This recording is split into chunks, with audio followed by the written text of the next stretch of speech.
যারা এই অভিযোগগুলো করেছে তারা অবশ্যই টিমে 5 থেকে 7 বছর বা 10 বছর ধরে টিমে ছিল। মানে যখন তারা নিজেরা খুশি হয়েছে এই জন্য তখন কিছু বলে নাই। সজীব ভাই তোমাকে অ্যাক্টিং শিখাইছে, তোমাকে একটা সুন্দর পথ চলা করে দিছে। অবশেষে নতুন বার্তা বের হয়ে গেল, আরোহী মিম প্র্যাঙ্কিং টিম ধ্বংস করে দিল। তাই স্কুল গ্যাং সিজন 3 বন্ধ হয়ে গেল। হ্যাঁ দর্শক, আজকে আমি বলবো যে মিরাজ খান কি বলল আরোহী মিমকে উদ্দেশ্য করে। আজকে আমি এই ভিডিওর মধ্যে সবকিছু বিস্তারিত জানিয়ে দিব, তাহলে ভিডিওটি কন্টিনিউ করতে থাকুন। সজীব ভাই তোমাকে অ্যাক্টিং শিখাইছে, তোমাকে একটা সুন্দর পথ চলা করে দিছে। বর্তমানে সবাই জানেন যে আরোহী মিম প্র্যাঙ্কিং টিম ধ্বংস করার জন্য ডিরেক্টরকে নিয়ে অনেক উল্টাপাল্টা কথা বলতেছে। এই জন্য ডিরেক্টরকে নিয়ে অনেক মানুষ অনেক মন্তব্য করতেছে। এই জন্য কলি মিরাজ খান সরাসরি মুখ খুলেন আরোহী মিমকে নিয়ে। হ্যাঁ দর্শক, আমি এখন বলবো যে মিরাজ খান কি বললো আরোহী মিমকে নিয়ে, এটাই আমি এখন আপনাদের মাঝে সবকিছু বলে দিব।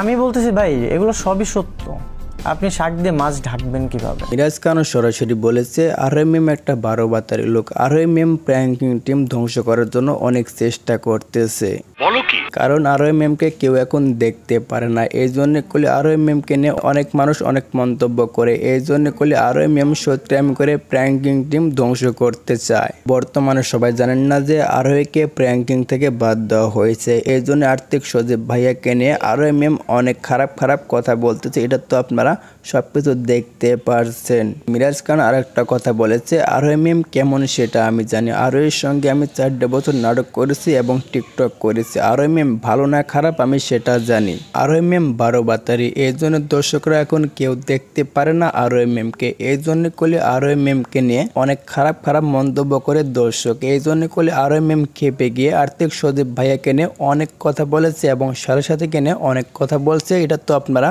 সবকিছু দেখতে পারছেন।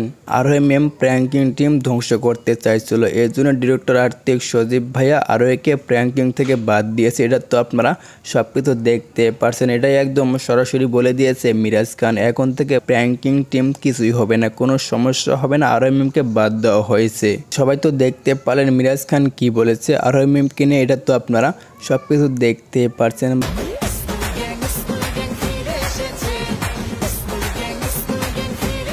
বর্তমানে সবাই জানেন যে স্কুল গ্যাং সিজন 3 শুটিং শুরু হয়েছে। আপনারা খুব শীঘ্রই স্কুল গ্যাং সিজন 3 দেখতে পারবেন। আরোহীর জন্য কয়েকদিন শুটিং অফ ছিল, এটা তো আপনারা সবকিছু দেখতে পারছেন। এখন প্র্যাঙ্কিং থেকে বাদ দিয়েছে আরোহী মিমকে। এখন স্কুল গ্যাং সিজন 3 খুব শীঘ্রই দেখতে পারবেন। তাহলে আপনারা কি বুঝতে পারছেন এটা অবশ্যই আপনারা কমেন্ট বক্সে জানিয়ে দেবেন। যদি ভিডিওটি ভালো লাগে অবশ্যই লাইক কমেন্ট শেয়ার করে চ্যানেলটা সাবস্ক্রাইব করে পাশে থাকবেন নেক্সট ভিডিও পেতে।